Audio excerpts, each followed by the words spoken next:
A little bit of old made new again. This game follows many paths laid out before in other Western RPGs. The world is dotted with interesting locales, and within them, complex characters, with even more complex relationships. As I went through the system of Halcyon, I grew to understand its culture and dynamics. The residents were burdened by consequences of late-stage bureaucracy and often torn between the rewards of corporate planning and the freedom and efficiency that comes without those structures. I got to be an integral role in the story. There's a personal touch that comes with your many minor decisions accumulating into varied and interstitched changes for the story and the outcomes of its sub-stories. I visited a small marauder village and found an NPC who joined the marauders. When I later found her family, I got to speak as though I had already found her. The game recognized my action. My assistance with specific colonies brought them to my aid in a final battle.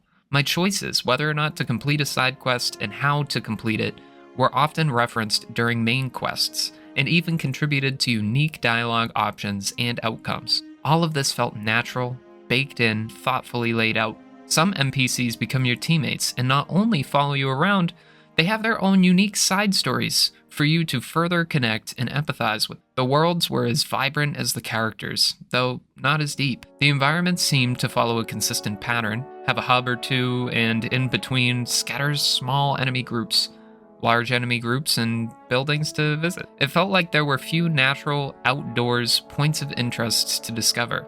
If I was outside, I was either going to battle some monsters, or battle some marauders on a hill, or battle both in some building. The planets were unique, and initially, the vibrant colors and distinct fauna left me interested. However, the environments would quickly lose their appeal as I swiftly rushed through them. I did not feel like patience was being rewarded. Secret stashes were well hidden, though the stashes often only held the same consumables and a handful of junk items. The junk items were initially interesting and felt like they may further contribute to the world's story. Later, as the same items repeated over and over again, I began to ignore them altogether. Your interest in the same spherical necklace will only remain for so long. The same can be said for guns. I would often pick up one to compare with my weapons, only to convert it into weapon parts. I so rarely needed to repair my weapons as well.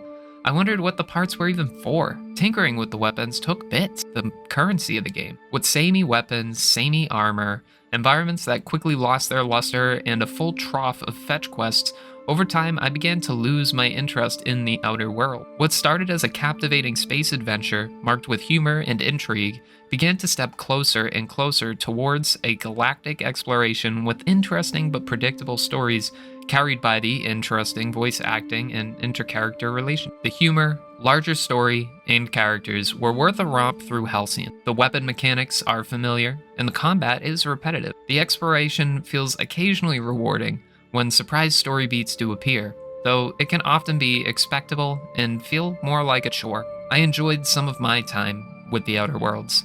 I feel like its impact and total appeal became somewhat lost as my attention slipped while rushing to complete the many less than engaging side quests and repetitive traversals of some of the planets, especially Monarch. This game scratched an itch I forgot I had for classic Western-style RPGs. The itch was scratched pretty quickly, and the dulled nails only continued to grate my skin. The pleasure subsided long ago, and the continuation only served as a reminder of that.